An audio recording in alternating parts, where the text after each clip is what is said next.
राजस्थान की धरती पर सूरज आग के गोले की तरह उगता था और जब तक अस्त होता तब तक धरती को एक विशाल तंदूर में बदल चुका होता था। इसी धरती के एक कोने में बसा था गांव सूखापुर। गांव की पहचान अब उसके नाम से नहीं बल्कि उसकी प्यास से थी। खेतों की मिट्टी में गहरी भयावह दरारें पड़ चुकी थीं, मानो धरती ने पीड़ा से अपना सीना चीर लिया हो। गांव के एकमात्र तालाब का तल किसी बूढ़े व्यक्ति की झुर्रियों वाली त्वचा जैसा दिखता था और कुओं ने दशकों पहले ही दम तोड़ दिया था। हवा में धूल और निराशा घुली हुई थी। इसी निराशा के बीच गांव के आखिरी छोर पर एक छोटा सा कच्चा घर था। इसकी दीवारें मिट्टी और गोबर से लिपी हुई थीं, जिन पर समय ने अपनी कहानियां लिख दी थीं। छत खपरेल की थी, जो गर्मी और धूल को रोकने की नाकाम कोशिश करती थी। इस घर में हरी अपनी पत्नी शांति और अपनी दो मासूम बेटियों मीना और रीना के साथ रहता था। हरी कहने को तो किसान था, पर उसकी किसानी अब सिर्फ उसकी पहचान का हिस्सा थी, कर्म का नहीं। जमीन थी, पुरखों की दी हुई विरासत थी, पर उस पर उगाने के लिए सिर्फ एक चीज की कमी थी, पानी। हरी की आंखों में सपने थे, लेकिन वे भी उसकी जमीन की तरह ही सूखे और बंजर हो चुके थे। उसे अपने दादाजी की बातें याद आती थीं। दादाजी बताते थे कि कैसे उनके जमाने में इन्हीं खेतों में बाजरे और ग्वार की फसलें छाती तक ऊंची हो जाती थीं।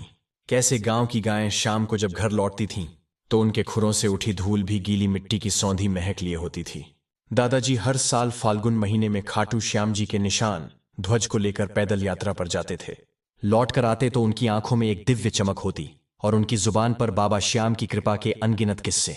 वे कहते थे, हरी याद रखना, दुनिया जब सारे दरवाजे बंद कर दे तब भी एक चौखट हमेशा खुली रहती है, मेरे श्याम की चौखट। हरी ने यह बात अपने दिल में पत्थर की लकीर की तरह बैठा ली थी। वह भी हर साल, चाहे कैसी भी परिस्थिति हो, नंगे पैर गांव से खाटू धाम तक की यात्रा करता।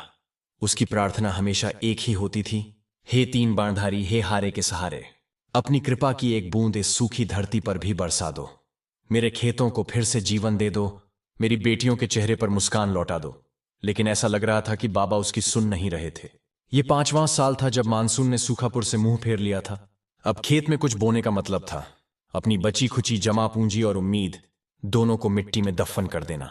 गांव के लगभग सभी पुरुष रोजी रोटी की तलाश में जयपुर, दिल्ली जैसे बड़े शहरों की ओर पलायन कर गए थे। गांव में रह गई थीं सिर्फ औरतें, बच्चे और बूढ़े, और हरी जैसे कुछ जिद्दी लोग। एक रात जब बाहर गर्म हवाएं चल रही थीं और झींगुरों की आवाज भी उदास लग रही थी, शांति ने टूटी चारपाई पर बैठे हुए पूछा, हरी अब कैसे चलेगा? घर में अनाज का आखिरी दाना भी खत्म होने को है। मीना और रीना को देखो, दिन ब दिन सूखती जा रही हैं।